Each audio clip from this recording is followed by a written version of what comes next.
এই নতুন বছরটা আমরা যেন বেশি বেশি আল্লাহর শুকরিয়া দিয়ে নতুন বছরটাকে সমৃদ্ধ করতে পারি, বেশি বেশি যেন আল্লাহর ইবাদত করতে পারি। নতুন বছরে আমরা শপথ নেই আমরা যেন অন্তরে হিংসা লালন না করি, বিদ্বেষ লালন না করি, আমরা নিজেরা যেন কাদা ছোড়াছুরি না করি, আমরা যেন মিলেমিশে একসাথে একাকার হয়ে যাই। আল্লাহ তুমি কবুল করো, আমরা পড়ি আমিন। 60টা জিনিস মানুষ মরে যাওয়ার পরে তার কবরে পৌঁছতে থাকে।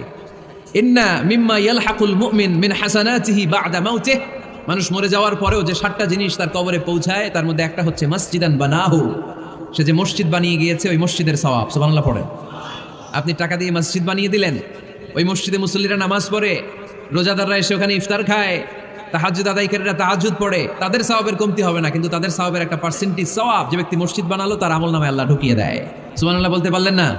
হে নামাজি আমার ঘরে নামাজে পড়ো আজ, দিল মে তোমার চরণ তলে হৃদয় যায় নামাজ।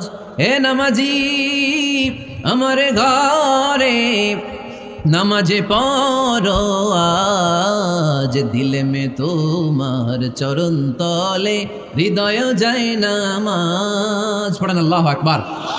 কি সুন্দর লিখেছেন কাজী নজরুল ইসলাম। কাজী নজরুল ইসলাম খুব সুন্দর করে বলেছেন, মসজিদেরই পাশে আমায় কবর দিও ভাই, ঠিক কিনা? মসজিদেরই পাশে আমায় কবর দিও ভাই, যেন গোরে হতে মুয়াজ্জিনের আযান শুনতে পাই। আমার গোরের পাশে দিয়ে ভাই নামাজিরা যাবে, পবিত্র সেই পায়ের ধ্বনি এ বান্দা শুনতে পাবে। গোর আযাব হতে গুনাহগার পাইবে রেহাই, মসজিদেরই পাশে আমায় কবর দিও ভাই। কত মানুষ নামাজি ভাই মসজিদাঙ্গিহীনাতে, আল্লাহর নামের জিকির করে লুকিয়ে গভীর রাতে। আমি তাদের সাথে ওই আল্লাহর নাম জপতে চাই, আল্লাহর নাম জপতে চাই। পড়েন সবাই, মসজিদেরই পাশে আমায় কবর দিও ভাই, যেন গোরে হতেও মুয়াজ্জিনের আযান শুনতে পাই। চিল্লায় পড়তে হবে আমিন। কি দরদ ছিল আমাদের জাতীয় কবি কাজী নজরুল ইসলামের, মসজিদের পাশে আল্লাহ তুমি আমার কবর দিও। আল্লাহ এই দোয়াটা কবুল করে নিয়েছে, ঠিক কিনা? ওনার কবরের পাশে মসজিদ আছে না নাই? আছে। এজন্য মসজিদের সাথে সম্পর্ক জুড়ে দেওয়া এটা ইমানদারের আলামত, আর মসজিদকে ঘৃণা করা এটা মুনাফিকের আলামত। এজন্য আমরা যেন আমাদের হৃদয়টাকে মসজিদের সাথে জুড়ে দেই, মসজিদের সাথে যেন সুসম্পর্ক থাকে। মসজিদ সবার, মসজিদ নিয়ে দলাদলি নাই। দলাদলি আছে অনেক জায়গায়, হানাফি মসজিদ, আহলে হাদিস মসজিদ, এরকম আমরা দেখি বা শুনি, এটা ঠিক না। হানাফি মসজিদ বলে কোনো কথা নাই, আহলে হাদিস মসজিদ বলে কোনো কথা নেই। মসজিদ সবার। ছোট্ট খাট্ট বিষয় নিয়ে মসজিদে মারামারি, একজন হাত তোলে আরেকজন তোলে না, কিলাকিলি আছে না নাই? একজন বলে জোরে আমিন, আরেকজন আস্তে আমিন, মারামারি আছে না নাই? এগুলো কি মারামারি করার কোনো বিষয়? কথা বলেন। সালাতে ফরজ আছে, ওয়াজিব আছে, সুন্নাহ আছে। খেয়াল করে বুঝবেন, ফরজ যদি নষ্ট হয় সালাত ভঙ্গ হয়, you have to repeat your সালাহ। ওয়াজিব নষ্ট হলে সালাত ভঙ্গ হয় না, নতুন করে পড়া লাগে না, সেজদায় সাহু দিলেই সালাত আদায় হয়ে যায়। আর সুন্নাহ নষ্ট হলে নামাজ নষ্টও হয় না, নতুন করে পড়াও লাগে না, সৌ সেজদাও লাগে না, নামাজ আদায় হয়ে যায়। সুন্নাহ নষ্ট হলে, এই যে হাত তোলা না তোলা এটা সুন্নাহ, আমিন জোরে বলা না বলা এটা কি সুন্নাহ, যেটা কোনো কারণে কেউ না করলেও তার নামাজ কবুল করে নিবে কে? আর এই সব সুন্নত লই আমাদের দেশে গিলাগিলি। মৌলভীবাজারে মাশাআল্লাহ এগুলা নাই, এখানেও আছে। এগুলোর অবসান ঘটুক, আমরা চাই কি চাই না? আর কত এই ছোটখাটো বিষয় নিয়ে আমরা এই বিভেদের প্রাচীর আর দেয়ালকে উঁচু করবো আমাদের মাঝখানে? কবে আমরা ঐক্যের সিন্ডিকেট করব? কবে? আর কবে সাদা মনের মানুষ হব? কবে? আর কত? অনেক হয়েছে, আর না, এবার থামেন। বিভেদের প্রাচীরকে ভেঙে চুড়িয়ে দেন। ঐক্যের এমন সিন্ডিকেট করতে হবে যাতে কোনো অপশক্তি এই ঐক্যকে ভাঙতে না পারে, বানচাল করতে না পারে। চিল্লায় বলেন ঠিক কিনা? এজন্য মিউচুয়াল রেসপেক্টের দরকার, পারস্পরিক শ্রদ্ধাবোধ সব ক্ষেত্রে, রাজনীতিতে, সামাজিক অ্যাক্টিভিটিসে আমাদের আলেম ওলামাদের মধ্যে পারস্পরিক শ্রদ্ধাবোধের দরকার, মিউচুয়াল রেসপেক্ট। কেউ কাউরে রেসপেক্ট করে না, আমি যেটা বুঝছি এটাই সব, বাকি সব হারাম, এরকম বলে না অনেকে? এরকম যেন না করি। তাহলে মসজিদ সবার, মসজিদ আল্লাহর হাবিব সাল্লাল্লাহু আলাইহি ওয়াসাল্লাম খ্রিস্টানদেরকে মসজিদে ঢুকতে দিয়েছেন, আর আমরা মুসলমান ভাইয়ের জন্য মসজিদে তালা ঝুলাই দেই, আছে না নাই? আল্লাহর হাবিব সাল্লাল্লাহু আলাইহি ওয়াসাল্লাম কোথাও গেলেই প্রথমে মসজিদ বানাতেন। কি বানাতেন? মসজিদ বানাতেন। মক্কা থেকে হিজরত করে মদিনায় আসলেন, কোবায় থাকলেন কয়েক সপ্তাহ। কোবা পল্লীতে তিনি মসজিদ বানালেন, মসজিদ কোবা। ওখানে প্রতি শনিবার কেউ যদি অজু করে ওখানে যে 2 রাকাত নামাজ পড়ে, একটা কবুল উমরার সওয়াব আল্লাহ তাআলা তার আমলনামায় দিয়ে দেয়। মসজিদে কোবা বানালেন। তারপরে মদিনায় এসে মসজিদে নববী বানালেন আল্লাহর হাবিব সাল্লাল্লাহু আলাইহি ওয়াসাল্লাম, মসজিদে নববী। এটা ছিল আল্লাহ রাসূল সাল্লাল্লাহু আলাইহি ওয়াসাল্লামের বৈশিষ্ট্য। কোথাও গেলেই তিনি মসজিদ বানাতেন, মসজিদে নববী। হায় রে, এখন তো কত সুন্দর মসজিদ আমরা দেখি, আমরা যে সালাত পড়ি। আল্লাহর হাবিব সাল্লাল্লাহু আলাইহি সাল্লামের সময় মসজিদে নববী কি এরকম ছিল? কথা বলেন। ফ্লোর ছিল বালুর ফ্লোর। কিসের ফ্লোর? আমাদের মসজিদের ফ্লোর কিসের? টাইলস। আর আল্লাহ রাসূল সাল্লাল্লাহু আলাইহি ওয়াসাল্লামের মসজিদে নববীর ফ্লোর কিসের? কথা বলে না। তো আওয়াজ করে উত্তর দেন না কেন? কষ্ট হচ্ছে? দুপুরে খাইছেন না সবাই? কেন খান নাই কেন? রোজা রাখছিলেন? হ্যাঁ, ফজর বাদে আইছি। আচ্ছা ঠিক আছে, ঠিক আছে। আচ্ছা আচ্ছা, সাউন্ড নাই, কথা শোনা যায় না? তো এইটা শুনলা কেমনে? জিজ্ঞেস করলাম কথা শোনা যায় না, কয় না। তো এটা শুনলা কি করে? মানে অল্প শোনা যায়, তাই তো? একটু পরে আমার বিদায় ঘন্টা বাজবে, আমি চলে যাব। তোমরা ডিস্টার্ব করতে করতে আমার সময় শেষ। তোমরা ডিস্টার্ব করলে তোমাদের লস। আমি আমার টাইমের 1 মিনিটে বেশি যেতে পারবো না, কারণ এখানে আসরের সালাতের আজান শুরু হয়ে যাবে, এরপরে কোনো কথা নেই। আর বক্তব্য লম্বা করা এটা বেদাত। এই বেদাতকে আমি সুন্নাতের মধ্যে আনতে চাচ্ছি। একটা সময়ে একেবারে কমায় নিয়ে আসবো। এত প্রোগ্রামও আমি করতে চাই না। আমি ঘোষণা দিয়েছি আগামী বছরে সারা বাংলাদেশে আমার প্রোগ্রাম হবে 50টা। কয়টা? 50টা। এরপরের বছর 30টা, এরপরের বছর 20টা। বিভাগীয় প্রোগ্রাম করলেই চলবে আমার। এক এক বিভাগে যে 2 দিন 3 দিন খালাস। এত দরকার নেই, এত লম্বা চূড়ার বক্তব্যের দরকার নেই। আধা ঘন্টা চুপ করে শুনেন, কয়েকটা মেসেজ ড্রপ করি, take it with you to your home, then practise and apply in the society. নিয়ে যান, আমল করেন, সমাজের কাজে লাগান। সমাজটা আলোকিত করে দিবে কে? খুতাবুকুম তাবিলা সালাওয়াতুকুম কাসীরা। আল্লাহর হাবিব সাল্লাল্লাহু আলাইহি ওয়াসাল্লাম বললেন, কিয়ামতের একটা আলামত, কিয়ামতের আগে তোমাদের বক্তব্য হয়ে যাবে লম্বা, সালাত হয়ে যাবে খাটো। সালাতের পরে তাসবিহ পড়তে চায় না লোকজন, ব্যস্ত, মহা ব্যস্ত, সুপার বিজি। কোত্থেকে আসলে এই ব্যস্ততা? আপনি রবের সাথে মুনাজাত, না যাই ইউনাজি মুনাজাত, আপনার রবের সাথে একাকী নীরবে কথা বলতে মনে চায় না আপনার? এত তাড়াহুড়ো কিসের? ধীর স্থির হন, একটু স্থির হন, একটু মনোদৈহিক প্রশান্তি অর্জনের চেষ্টা করেন। সব সময় ব্যস্ত, ধাক্কাধাক্কি, উচ্ছৃঙ্খলা, এগুলো আমাদেরকে শেষ করে দিয়েছে। এজন্য লম্বা চড়া বক্তব্য ঠিক না। বক্তব্য শুনতে আমাদের ভালো লাগে, আমল করতে ভালো লাগে না। বক্তব্যটা শেষেই সিগারেট ধরায়, আছে না নাই? মাহফিল শেষেই বিড়ি ধরায়, কয় চমৎকার ওয়াজ করছে হুজুরে। ওয়াজটা সেরকম হয়েছে, অনেক কণ্ঠ সুন্দর হুজুরের। এতদিন ইউটিউবে দেখছি, আজকে সরাসরি দেখাইছি, আছে না নাই? তো কি লাভ হয়েছে? লাভটা হয়েছে কি? এই যে মাহফিল শেষে বিড়িটা ধরাইলেন আর গেলেন, কোনো লাভ হয় নাই। এগুলো থেকে বেরিয়ে আসতে হবে। বছরের পর বছর আমাদেরকে শেখানো হয়েছে একভাবে। কেউ এই পরিবর্তনের আওয়াজ তোলে নাই। আওয়াজ আপনাকে তুলতে হবে। আওয়াজ তোলার জন্য এত মানুষ লাগে না, আপনি একাই যথেষ্ট। আপনি দাঁড়ান না সামনে, দেখবেন আপনার সামনে কেউ টিকে থাকতে পারবে না, ঠিক কিনা? কিন্তু আপনার শক্ত সিদ্ধান্ত লাগবে, পরিবর্তনের জন্য শক্ত মানসিকতা লাগবে, যে আমি পরিবর্তন করতে চাই। We have to change. যুগ জামানা পাল্টে দিতে চাই না অনেকজন। এক মানুষই আনতে পারে জাতির জাগরণ। এক মানুষই বিপদকালে বাঁচায় কাফেলায়, ক্ষুদ্র ডিঙ্গি বাঁচায় জাহাজ অসীম দরিয়ায়। এজন্য আপনার শক্ত সিদ্ধান্ত পারে আপনার মৌলভীবাজারটাকে দেশের শ্রেষ্ঠ জেলা, শ্রেষ্ঠ থানা হিসেবে আল্লাহর কাছে কবুল করতে, ঠিক কিনা? এজন্য লম্বা চূড়া আলোচনা ঠিক না। ছোটখাটো অল্প কয়েকটা মেসেজ নিয়ে যেতে পারলেই দ্যাটস এনাফ।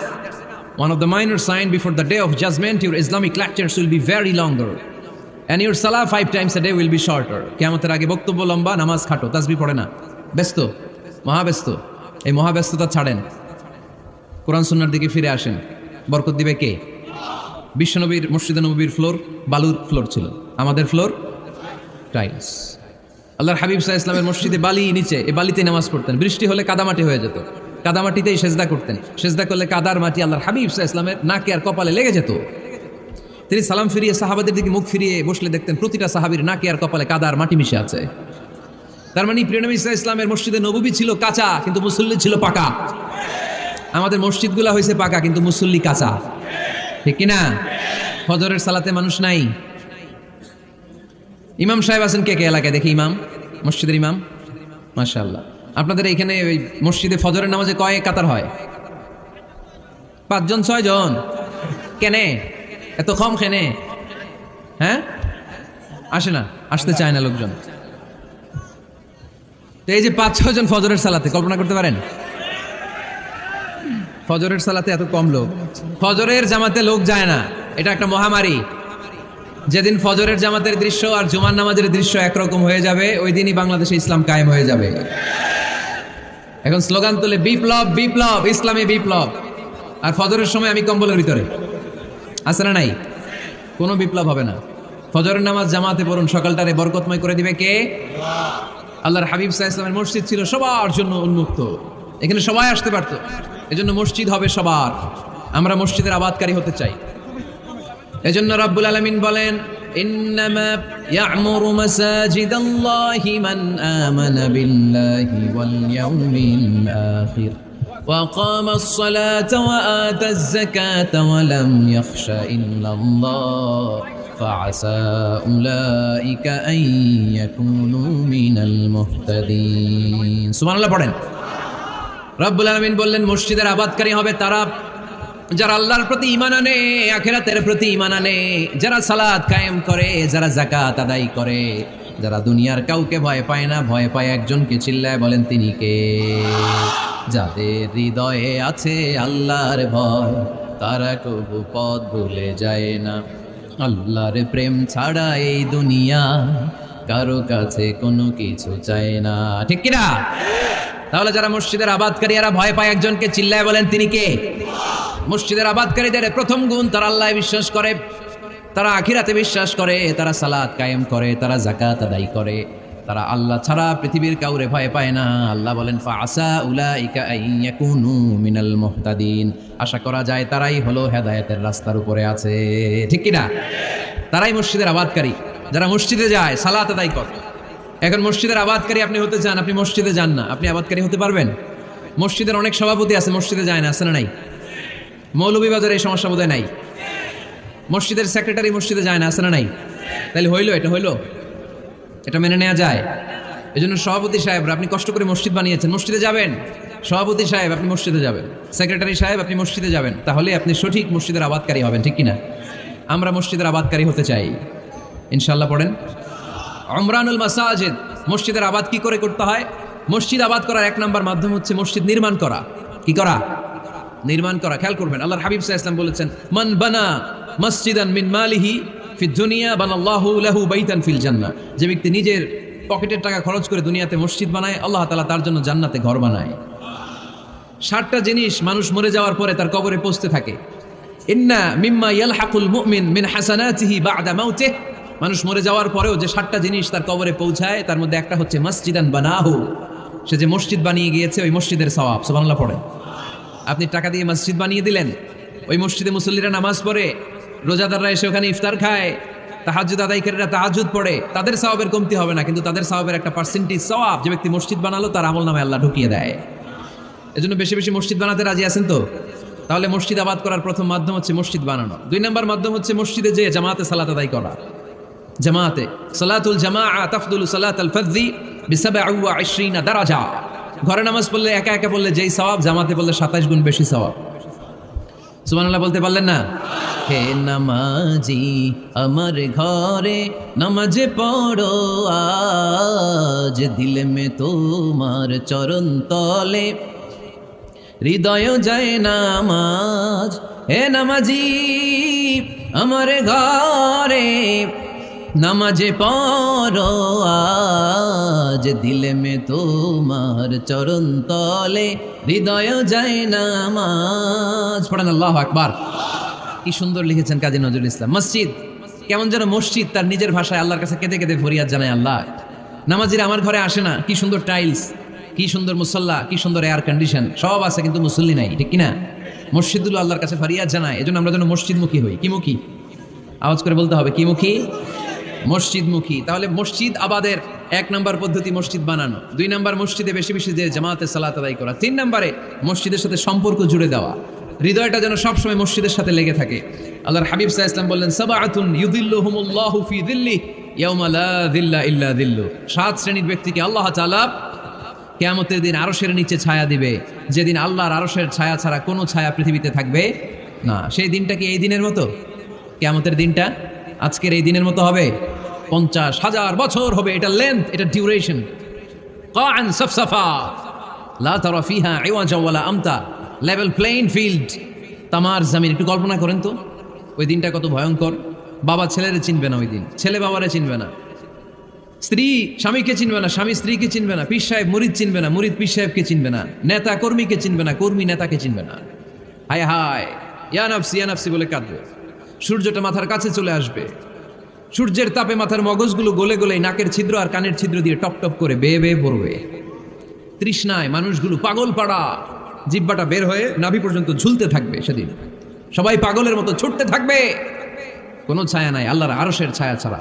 আল্লাহর হাবিব বললেন 7 শ্রেণীর ব্যক্তিকে আল্লাহ তাআলা আরশের নিচে ছায়া দিবেন। এর মধ্যে 1 শ্রেণীর ব্যক্তি রাজুলুন কলবুহু মুআল্লাকুন বিল মাসাজিদ, ওই ব্যক্তি যার হৃদয়টা সবসময় আল্লাহর মসজিদের সাথে লেগে থাকে। মসজিদের সাথে যার হৃদয় লেগে থাকে তাকে আরশের নিচে ছায়া দিবে কে? এজন্য মসজিদের সাথে যেন আমাদের হৃদয়গুলো লেগে থাকে। অনেকেই দেখবেন এত ভালো নামাজে জোহর পরে টেনশন করে আসরটা কই পড়বো, আসর পরে চিন্তা করে মাগরিবের সময় আমি কোথায় থাকবো, মাগরিবের সময় টেনশন, ইস এশাটা হয়ে গেলেই তো শেষ। এরকম লোক আছে না নাই? এদেরকে সেই কঠিন ভয়াবহ দিনে আরশের নিচে ছায়া দিবে কে? তারপরে মসজিদ আমাদের 4 নাম্বার পদ্ধতি, মসজিদকে পরিচ্ছন্ন রাখা, মসজিদকে ঝাড়ু দেয়া। মসজিদকে যারা পরিষ্কার করে তাদের হৃদয়ের যন্ত্রণা দূর করে দেয় কে? সাইয়েদনা ইব্রাহিম আলাইহিস সালাম এবং ইসমাঈল আলাইহিস সালামকে আল্লাহ তাআলা আদেশ করেছেন তাহহিরা বাইতিয়া লিত-তাইফিনা ওয়াল আকিফিনা ওয়ার রুকআই সুজুদ। হে ইব্রাহিম ইসমাঈল, বাপ বেটা দুইজন মিলে মসজিদ ঝাড়ু দাও। কি ঝাড়ু দাও? মসজিদেরি ঝাড়ু বড়দার ও কামারে হাত শোনো আমারে মুনাজাত। পড়েন, শোনো শোনো ইয়া ইলাহি আমারে মুনাজাত, শোনো আমারে মুনাজাত। পড়েন আমিন। মসজিদ ঝাড়ু দেওয়া মসজিদ আমাদের অন্তর্ভুক্ত। আপনারা কেউ কোনোদিন মসজিদ ঝাড়ু দিয়েছেন নাকি? কে কে দিয়েছেন দেখি? সবাই সবাই মসজিদের খাদেম? মাশাআল্লাহ, আমিও দিছি মসজিদ ঝাড়ু, অনেক দিছি। মাশাআল্লাহ, আল্লাহ তুমি কবুল করো।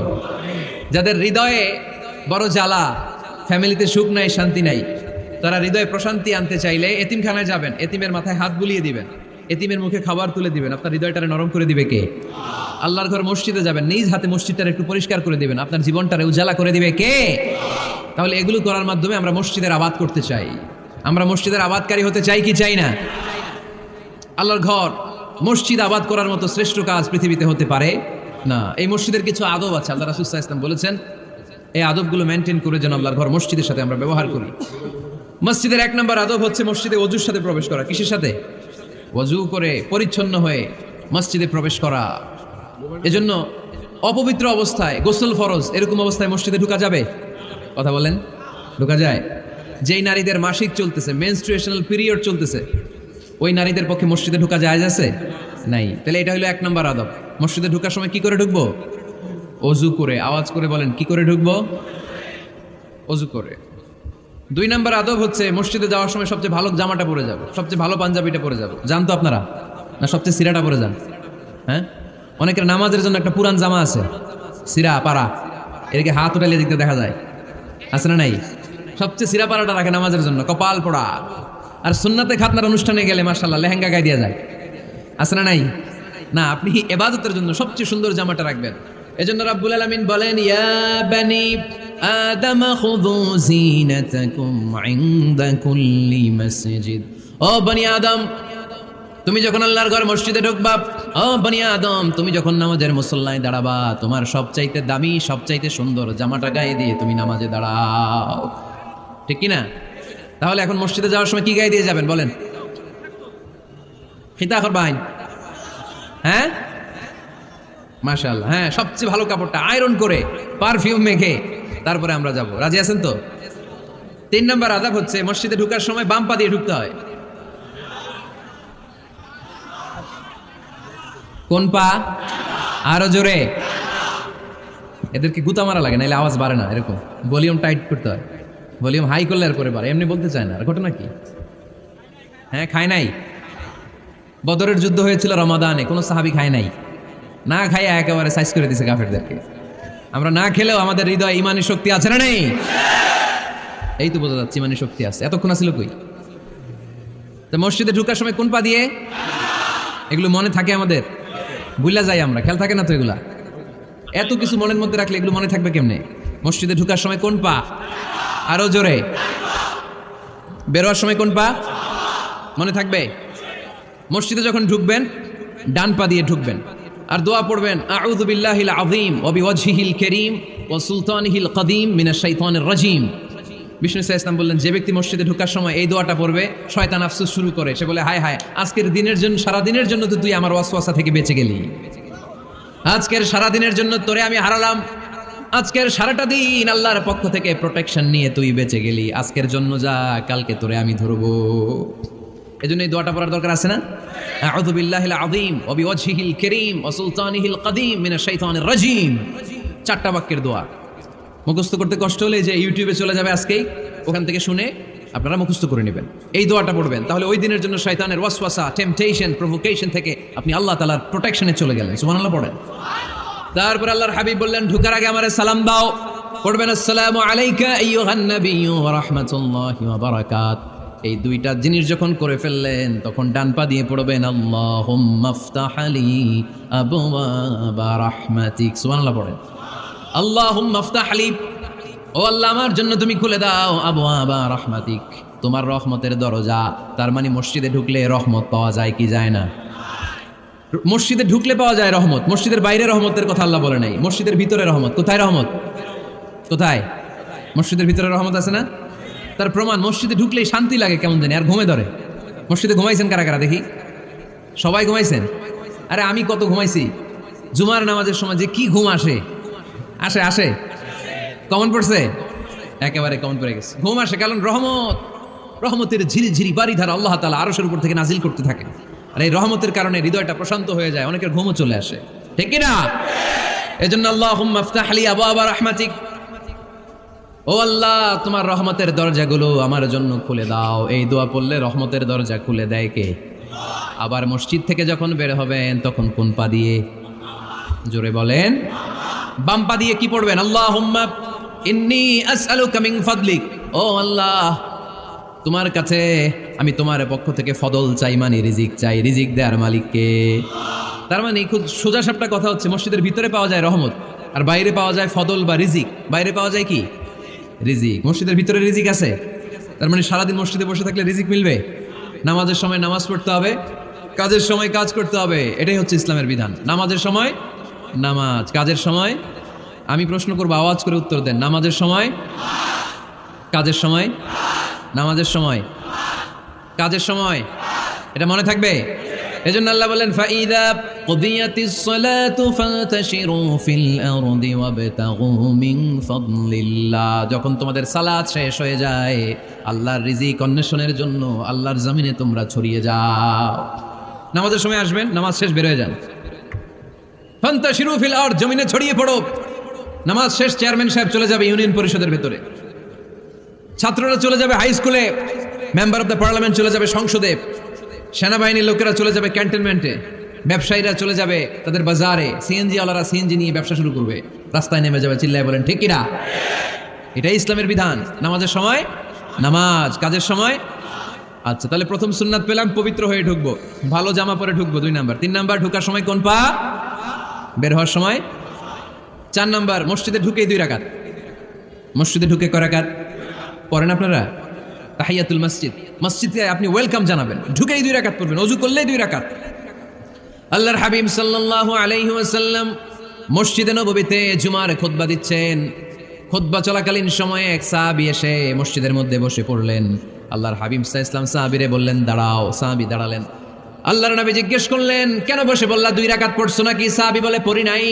বিশ্বনবী বললেন তাহলে তাড়াতাড়ি 2 রাকাত নামাজ পড়ে বসে যাও। সুবহানাল্লাহ পড়ে। 2 রাকাত পড়ো নাই তো পড়ো, দাঁড়াও, তারপরে বসো। দেখেন খুতবা চলাকালীন সময়ে আমাদের খতিবরা কখনো খুতবা থামায়? কথা বুঝেন নাই? জুমার খুতবা আপনারা শুনেন না? খুতবা চলতেছে, ওই মুহূর্তে ইমাম সাহেবরা কখনো খুতবা থামায়? মাঝখানে কোনো ঝামেলা হলে থামায় না। প্রথম খুতবা শেষ, বসে, তারপরে দ্বিতীয় খুতবা। খুতবার মাঝখানে কোনো থামাথামি নাই। কিন্তু আল্লাহর হাবিব সাল্লাল্লাহু আলাইহি সাল্লাম কেমন খতিব ছিলেন দেখেন। আল্লাহর হাবিব সাল্লাল্লাহু আলাইহি সাল্লামের খুতবা দেওয়ার স্টাইল এন্ড অ্যাটিটিউড এবং আমাদের খুতবা দেওয়ার স্টাইল এন্ড অ্যাটিটিউড, আল্লাহ রাসূল সাল্লাল্লাহু আলাইহি সাল্লামেরটা কত প্রাণবন্ত ছিল। আল্লাহ রাসূল সাল্লাল্লাহু আলাইহি সাল্লাম সোসাইটি ওরিয়েন্টেড একজন পার্সোনালিটি ছিলেন, সমাজের মানুষ কেন্দ্রিক। খুব সামাজিক ছিলেন আল্লাহ রাসূল সাল্লাল্লাহু আলাইহি ওয়াসাল্লাম। তিনি দেখলেন একজন বসে পড়ছে, উনি খুতবা থামায় দিলেন। জুমার খুতবা থামায় বললেন, এই নামাজ পড়ছো না, পড়ো 2 রাকাত পড়ো। আবার খুতবা শুরু করলেন। সুবহানাল্লাহ পড়বেন না? একবার তিনি খুতবা দিচ্ছেন, দেখলেন আল্লাহ রাসূল সাল্লাল্লাহু আলাইহি ওয়াসাল্লামের 2 জন নাতি হাসান আর হুসাইন রাদিয়াল্লাহু তাআলা আনহুমা, ছোট্ট মানুষ, কাতারের ভিতরে ঢুকে কোনো সাহাবী টুপি টান দেয়, কারো পাগড়ি ধরে টান দেয়, একজন এদিকে দৌড় দেয়, আরেকজন ওদিকে দৌড় দেয়। মসজিদে একটা ডিস্টার্ব হচ্ছে। আল্লাহর হাবিব সাল্লাল্লাহু আলাইহি ওয়াসাল্লাম খুতবা থামিয়ে দিলেন, মিম্বার থেকে নেমে আসলেন, 2 নাতিকে 2 হাতে ধরলেন, ধরে আস্তে করে জান্নাতের এই 2 সর্দারকে নিয়ে মিম্বারের উপরে দাঁড়ালেন। এই হাতে এই নাতি, ওই হাতে আরেক নাতি। এরপর দাঁড়িয়ে দাঁড়িয়ে তিনি বাকি খুতবা দিলেন। পড়েন সুবহানাল্লাহ। কত প্রাণবন্ত খুতবা। উনিও খুতবা দিতেন, আমরাও খুতবা দেই। আল্লাহর হাবিব সাল্লাল্লাহু আলাইহি ওয়াসাল্লাম খুতবা দিচ্ছেন, এক সাহাবী এসে বলল, ইয়া রাসূলুল্লাহ, মদিনায় দুর্ভিক্ষ, বৃষ্টি নাই, আপনি বৃষ্টির দোয়া করেন। রাসূল সাল্লাল্লাহু আলাইহি ওয়াসাল্লাম খুতবা থামায় দিলেন, থামায় দিয়ে দোয়া শুরু করলেন। আল্লাহুম্মা আসকিনা গাইসান মুগীসান মারিআন মুরিআন নাফিআন গায়রা দার আজিলান গায়রা আজল। আল্লাহ, উপকারে বৃষ্টি দেন, যে বৃষ্টিতে আমাদের ফসল জন্মাবে, সবুজ ঘাস লতা পাতা জন্মাবে, আমাদের গবাদি পশুর রিজিক বাড়বে, এরকম উপকারে বৃষ্টি আমাদেরকে দিয়ে মদিনাটারে ধন্য করে দেন। বৃষ্টি শুরু হলো, জুমাবার বৃষ্টি, শনি রবি সোম মঙ্গল বুধ বৃহস্পতি শুক্র, টানা 7 দিন বৃষ্টি। এবার বৃষ্টির চোটে মদিনায় বন্যা হয়ে গেছে। এতদিনে দুর্ভিক্ষ, এতদিনে কি? এখন বৃষ্টির বরকতে দোয়া করছে, বৃষ্টিতে এবার বন্যা। যেই সাহাবী বৃষ্টির জন্য দোয়া করতে বলেছিলেন, পরের জুমাবারের খুতবার সময় এসে ওই সাহাবী বলেন, ইয়া রাসূলুল্লাহ, আবার খুতবার মাঝখানে, ইয়া রাসূলুল্লাহ, আর বৃষ্টির দরকার নাই, আর দরকার নেই, এবার বৃষ্টি বন্ধের দোয়া করেন। আল্লাহর হাবিব সাল্লাল্লাহু আলাইহি ওয়াসাল্লাম খুতবা থামিয়ে আবার বন্ধের দোয়া, আল্লাহুম্মা হাওয়ালাইনা ওয়ালা আলাইনা, হে আল্লাহ আমাদের চারিদিকে দেন, মদিনাতে আর বৃষ্টির দরকার নেই। চিল্লায় পড়েন সুবহানাল্লাহ। এজন্য খতিব হবে এরকম প্রাণবন্ত খতিব। সমাজে কি চলে, কি ক্রাইসিস, কি সংকট, ইয়াংরা কোন সমস্যায় ভোগে, আমাদের রাজনৈতিক অঙ্গনে কি সমস্যা, আমাদের অর্থনৈতিক অঙ্গনে কি সমস্যা, আমাদের সামাজিক অঙ্গনে কি সমস্যা, আমাদের পরিবারগুলোর ভেতরে কি ঝামেলা, প্রত্যেকটা কথা মসজিদের মিম্বার থেকে আসার দরকার আছে না নাই? আল্লাহর হাবিব সাল্লাল্লাহু আলাইহি ওয়াসাল্লাম এভাবেই সমাজকে ঠিক করে দিতেন। 2 রাকাত মসজিদে ঢুকে আজকে থেকে আমরা পড়ব। মসজিদে ঢুকলেই কয় রাকাত মনে থাকবে না ভুলে যাবেন? তারপরে আল্লাহর হাবিব সাল্লাল্লাহু আলাইহি ওয়াসাল্লাম বলেছেন, খবরদার কবরের উপর মসজিদ বানিও না। কবরস্থান একদিকে, মসজিদ আরেক দিকে। কিন্তু বাংলাদেশে মসজিদের সাথে কবর মিলানো আছে না নাই? ছোট্ট একটা মসজিদ, কিন্তু এত বড় বাবার কবর আছে না নাই? এগুলো করবেন না আপনি। আগে হবে মসজিদ, পরে কবরস্থান। যেমন মসজিদে নববী হয়েছে আগে, তারপরে বিশ্বনবীর কবর এখানে আছে না নাই? মসজিদে নববী প্রতিষ্ঠিত হয়েছে আগে, পরে বাকি কবরস্থান আছে না নাই? কিন্তু কোন আল্লাহর ওলির কবরস্থানের উপরে যদি মসজিদ বানান, তার উপর লানাত দিয়েছে কে? লাআনা রাসূলুল্লাহ আলাল ইয়াহুদ আন নাসারা ইত্তাখাযু কুবুর আমবিয়াইহিম মাসাজিদা। আল্লাহর রাসূলের লানত ইহুদি নাসারাদের উপর, কারণ ইহুদি আর নাসারাদের একটা খাসলাত, একটা বৈশিষ্ট্য ছিল, তারা তাদের নবীদের কবরের উপরে মসজিদ বানায় ফেলতো। এটা করা যাবে? এজন্য এলাকায় এলাকায় এই ঝামেলা, কবর আর মসজিদ হবে আলাদা। আবার মসজিদের কেবলার দিকে যেন কবরস্থান না হয়, তাহলে শিরক হওয়ার সম্ভাবনা আছে না নাই? খুব সাবধান, আল্লাহ সব মাফ করে কিন্তু শিরক মাফ করে না, ঠিক কিনা? শিরক হচ্ছে মহাপাপ, সব পাপের বাপ। এজন্য আমরা সব করলেও শিরকের গুনাহ মুসলমান কখনো করতে পারে। এরপর আল্লাহর হাবিব বললেন, মসজিদকে পরিষ্কার পরিচ্ছন্ন রাখো, এটাও মসজিদের আদাব। মসজিদে আতর লাগিয়ে দেন, বাখুর জ্বালিয়ে দেন। আপনাদের এই এলাকার মধ্যে তো বাখুরের অভাব নাই, আগরের অভাব নাই, ঠিক কিনা? গতকাল প্রোগ্রাম ছিল কই? সুজানগর, আগরের রাজধানী। আগর চিনেননি আপনারা? হ্যাঁ, এই যে দেহনেল উদ পারফিউম, আপনাদের এই যে মাহতাব সাহেবের আল হারামাইন, এরপরে যে আজমল কোম্পানি, এও আপনাদের এই মৌলভীবাজার এলাকার। এরকম অনেক কোম্পানি আছে দুবাই ভিত্তিক, গোটা বিশ্বে ওনারা ব্র্যান্ডিং করেছে। এগুলোর র ম্যাটেরিয়াল, কাঁচামাল যায় হচ্ছে আপনাদের মৌলভীবাজার থেকে। সম্মানিত ভাইয়েরা, মসজিদ পরিষ্কার পরিচ্ছন্ন রাখবেন, এই বাখুর জ্বালাবেন, দেহনেল উদ, এই পারফিউমগুলো ছড়িয়ে দিবেন। মসজিদের মধ্যে অনেক মসজিদে দুর্গন্ধ আছে না নাই? এই কার্পেটের মধ্যে ময়লা, পরিষ্কার করেন। আল্লাহর হাবিব সাল্লাল্লাহু আলাইহি ওয়াসাল্লাম বলেছেন, খবরদার, আম্মা জান আয়েশা বর্ণনা করেন, আমার রাসূলুল্লাহ সাল্লাল্লাহু আলাইহি ওয়াসাল্লাম বিবিনাইল মসজিদ ফি দুয়ার ওয়া আন তুতাইয়াবা ওয়া তুনাযাফ। আমরা যেন এলাকা এলাকায় মসজিদ বানাই, মসজিদগুলোকে যেন পারফিউম দিয়ে, আতর দিয়ে সুগন্ধময় করে দেয়, বিষ্ণু নবী আদেশ করেছেন। সুবহানাল্লাহ পড়েন। এজন্য কোনো অপরিচ্ছন্ন মসজিদ থাকতে পারবে না। মসজিদের পাশ দিয়ে গেলে আতরের ঘ্রাণে আমোদ হয়ে লোকজন যেন বুঝতে পারে এটা আল্লাহর ঘর, মসজিদ। চিল্লায় বলেন ঠিক কিনা? এরপর আল্লাহর হাবিব সাল্লাল্লাহু আলাইহি ওয়াসাল্লাম বলেছেন, মসজিদের আরেকটা আদব হলো মসজিদকে অতিমাত্রায় ডিজাইন না করা। বেশি ডিজাইন করা যাবে না। এমন ডিজাইন করা যাবে না যে এটা মসজিদ বোঝাই যায় না। এত লাইটিং ফাইটিং করে, এটা কি মসজিদ না কমিউনিটি সেন্টার বোঝাই যায় না? আছে না নাই? আছে। এরকম যেন আমরা না করি সম্মানিত ভাইয়েরা। বিশেষ করে মসজিদের সামনের দেয়ালে। কোন দেয়ালে? সামনের দেয়ালটা, কেবলার দিকে যেই দেয়াল, এই দেয়ালটা হতে হবে ফ্রেশ, যাতে করে মানুষের দৃষ্টি আকর্ষণ না করে। প্রায় মসজিদের দেয়ালের মাঝখানে দেখবেন আপনি ক্যালেন্ডার ঝুলায় রাখে, আছে না নাই? মৌলভীবাজারের কি অবস্থা? খিতা খবর আছে? তো এই যে ক্যালেন্ডার ঝুলায় রাখে, ওইখানে দেখবেন বিভিন্ন মসজিদের ছবি, এতিমখানার ছবি, মানুষের ছবি। তো মানুষ নামাজও পড়ে, আবার ওগুলোও তাকায়, আছে না নাই? প্রথম কাতারে পরে ওইখানে কি লেখা এগুলো পরে, তার ডিস্টার্ব হচ্ছে না? এই মুসল্লির দৃষ্টি যাতে অন্যদিকে না যায়, এটা খেয়াল রাখতে হবে। যদি পারা যায় মসজিদের সামনে কোনো ঘড়ি টড়ি চলবে না, ঘড়ি মসজিদের পেছনের দেয়ালে, সময়সূচি পেছনের দেয়ালে, সব পেছনে। সময় কয়টা বাজে ওটা ইমাম দেখলে চলবে, ইমাম এভাবে দেখে নিবে, আপনারাও দেখে নিবেন। কিন্তু সামনের দেয়ালটা যত সিম্পল করা যায়। আল্লাহর হাবিব সাল্লাল্লাহু আলাইহি ওয়াসাল্লাম নামাজ পড়া অবস্থায় সামনে এমন কিছু রাখতেন না যেটার দ্বারা আল্লাহর হাবিব সাল্লাল্লাহু আলাইহি ওয়াসাল্লামের সালাতে মনোযোগ অন্যদিকে চলে যায়। আমরা যখন সালাত পড়ি, যদি অন্যদিকে তাকাই, ফেরেশতার মাধ্যমে আল্লাহ একটা ডাক দেয়, বলে আকবিল, এই বান্দা ফিরে আয়, তোর নজর থাকা দরকার সিজদার জায়গায়, ফিরে আয়। আপনি আবার যখন অন্যদিকে তাকান, আল্লাহ বলে ফিরে আয়, সিজদার দিকে তাকা। আপনি আবার যখন ঘড়ির দিকে তাকান, আল্লাহ বলে আকবিল, ফিরে আয়, সিজদার দিকে তাকা। আপনি যখন আবার অন্যদিকে তাকান, তখন আল্লাহ বলে লা হাজাতা লি ইলা সালাতিক, তোর এই নামাজের দরকার আমার নাই। নাউজুবিল্লাহ পড়বেন না? তোর এই নামাজের দরকার আমার নাই। অজু করে কষ্ট করে যাকে খুশি করার জন্য আপনি সালাতে দাঁড়ালেন, উনি যদি বলে এই নামাজের দরকার নেই, তা কার জন্য নামাজ পড়লেন আপনি? কথা কি বুঝতে পেরেছেন? এই জন্য এলাকার গণ্যমান্য ব্যক্তিবর্গ আছে, আমাদের চেয়ারম্যান সাহেব আছে, আরো অন্যান্য বিজনেস ম্যাগনেটরা আছে, আপনারা মসজিদ যখন নির্মাণ করবেন, সামনের দেয়ালটা যত সাদামাটা হতে পারে ততই ভালো। এমনকি জায়নামাজের মধ্যে এখন কাবা ঘরের ছবি আছে না নাই? আছে না? কি মুসলমান আমরা, নিজের কাবারে নিজে লাথি মারি নামাজের আগে, মনের অজান্তে নিজের কাবাকে নিজে লাথি মারছি। এরকম জায়নামাজ ব্যবহার করা নিষেধ, চিল্লায় বলেন ঠিক কিনা? সাদা ফ্রেশ জায়নামাজ বাজারজাত করেন, আপনাদের সিদ্ধান্তই ওনাদের ব্যবসা বয়কট হয়ে যাবে। আপনারা যদি এখন থেকে মসজিদের মিনারা আর কাবা ঘরের যে প্রতিকৃতি বা ছবি, এরকম ছবি সম্বলিত জায়নামাজ কিনা বন্ধ করে দেন, এদের মার্কেট থাকবে? কথা বলেন। কালকে থেকে আমরা জায়নামাজ কেনার সময় ফ্রেশ জায়নামাজ কিনবো। কোনো মসজিদ, কোনো মিনার, আমাদের কাবা ঘরের ছবি সম্বলিত কোনো জায়নামাজ কিনা যাবে? আওয়াজ করে বলেন, যাবে? যাবে না। এগুলো হচ্ছে মসজিদের আদাব, এগুলো রক্ষা করে মসজিদে ঢোকার দরকার আছে না নাই? পৃথিবীতে 3টা মসজিদ সবচাইতে শ্রেষ্ঠ মসজিদ, কয়টা? আওয়াজ করে বলেন না।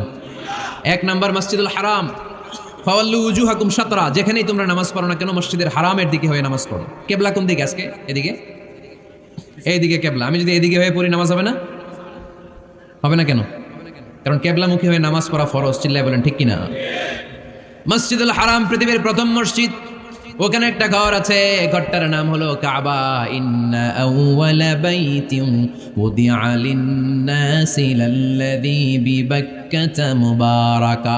এই পৃথিবীর প্রথম ঘর, যেই ঘরটা স্থাপিত হয়েছে বাক্কা শহরে। বাক্কা মক্কার আগের নাম, এখন শহরের নাম মক্কা, আগে নাম ছিল কি? সবাই বলেন, কি নাম ছিল? বাক্কা। এটা পৃথিবীর আদি ঘর, সব নবীদের পরশধন্য পদধূলিতে এই জায়গাটা বরকতময় হয়েছে। এটা এমন ঘর যে ঘরের চারদিকে 1 রাকাত নামাজ পড়লে 1 লক্ষ রাকাতের সওয়াব পাওয়া যায়। হজ উমরা করেছেন কে কে দেখি? হজ উমরা করেছেন আপনারা না? মাশাআল্লাহ। আমরা যারা করতে পারি নাই, আল্লাহ তাদেরকে তৌফিক দাও। আমরা যেন এই কাবা ঘরে যে প্রাণ ভরে সালাত আদায় করতে পারি, আল্লাহ তৌফিক দান করো। আমরা যেন মসজিদে নববীতে যে প্রাণ ভরে সালাত পড়তে পারি, তৌফিক দান করো। আল্লাহর হাবিব সাল্লাল্লাহু আলাইহি ওয়াসাল্লামের কবরের সামনে দাঁড়িয়ে যেন আমরা প্রাণ খুলে মন প্রাণ উজাড় করে বিশ্বনবী সাল্লাল্লাহু আলাইহি ওয়াসাল্লামকে সালাম দিতে পারি, আল্লাহ তৌফিক দান করো। এই কাবা ঘরকে কেন্দ্র করে প্রতিদিন 100টা রহমত নাজিল হয়। আওয়াজ করে বলেন, কয়টা? আল্লাহর হাবিব বললেন প্রতিদিন, প্রতিনিয়ত 100টা রহমত নাজিল হতেই থাকে। 60টা রহমত তাদের উপর নাজিল হয় যারা কাবা ঘরের চারদিকে তাওয়াফ করে। 40 লিল মুসাল্লিন, বাকি 40টা নাজিল হয় যারা কাবা ঘরের পাশে নামাজ পড়ে। 20 লিন-নাযিরিনা ইলাল কাবা, বাকি 20টা রহমত প্রতিনিয়ত নাজিল হয় যারা তাওয়াফ করে না, সালাত আদায় করে না, শুধু কাবার গিলাফের দিকে তাকিয়ে থাকে। কাবার দিকে তাকায় থাকলেই সওয়াব। সুবহানাল্লাহ পড়েন। 1 রাকাতে কয় লক্ষ রাকাতের সওয়াব? এজন্য আল্লাহর হাবিব সাল্লাল্লাহু আলাইহি ওয়াসাল্লাম বলেছেন, লা তুশাদ্দুর রিহাল ইল্লা ইলা সালাসাতি মাসাজিদা, স্পেশাল ভার্চু এন্ড রিওয়ার্ড, বিশেষ সওয়াবের নিয়তে পৃথিবীর এই 3টা জায়গা ছাড়া কোথাও নিয়ত করে ভ্রমণ করা জায়েজ নাই। 1 হচ্ছে মসজিদুল হারাম, 2 হচ্ছে মসজিদ নববী, 3 হচ্ছে মসজিদুল আকসা। এই 3টা মসজিদ ছাড়া পৃথিবীর কোনো মসজিদে নিয়ত করে সফর করা যাবে না, বিশেষ নিয়তে সফর করা যাবে না। যে আমি যদি এই মৌলভীবাজারের জামে মসজিদে যাই বেশি সওয়াব পাওয়া যাবে, এই নিয়তে সফর করা যাবে না। বেশি সওয়াব শুধু এই 3 মসজিদে। মসজিদুল হারামে 1 রাকাতে কত রাকাতের সওয়াব? কথা কয় না, বুঝে নাই বোধহয়, কয় লক্ষ? আর মসজিদে নববীতে 1 রাকাতে 1000 রাকাতের সওয়াব। আরেক বর্ণনায় আছে 50,000, বর্ণনাটা দুর্বল। সহিহ বর্ণনায় এসেছে 1 রাকাতে 1000 রাকাতের সওয়াব। মসজিদুল আকসায় সালাত পড়লে 1 রাকাতে, এক বর্ণনায় এসেছে 250 রাকাতের সওয়াব, আরেক বর্ণনায় এসেছে 500 রাকাতের সওয়াব। এই 3টা মসজিদ ছাড়া যে নামাজ পড়লে বেশি সওয়াব হবে, এই নিয়তে সফর করা যাবে? চিল্লায় বলেন যাবে। তবে মসজিদটা দর্শন করার জন্য যেতে পারবেন। মসজিদটা দেখতে কেমন, এটার ক্যালিওগ্রাফিক্যাল ডিজাইন কেমন, এটার আর্কিটেকচারাল ডিজাইন কেমন, এটার দৃষ্টিনন্দন সৌন্দর্য কেমন, মসজিদটা দেখতে কেমন, দেখতে যেতে পারবেন, কিন্তু বিশেষ সওয়াব রিওয়ার্ড এই 3টা মসজিদ ছাড়া অন্য কোনো মসজিদের জন্য হবে না। এই মসজিদ হচ্ছে আমাদের সামাজিক ঐক্যের কেন্দ্রবিন্দু, এটা হচ্ছে আমাদের কমিউনিটি সেন্টার। আমরা শুধু নামাজের জন্য মসজিদকে ইউজ করি, এছাড়া আরো অনেক ইউসেজ আছে মসজিদের। খেয়াল রাখবেন, আমাদের মুসলমানদের মসজিদ হিন্দুদের মন্দিরের মতো নয়। কোথায় আজান হইছে? শেষ করে দিব না? সুবহানাকাল্লাহুম্মা বিহামদিকা আশহাদু আল্লা ইলাহা ইল্লা আনতা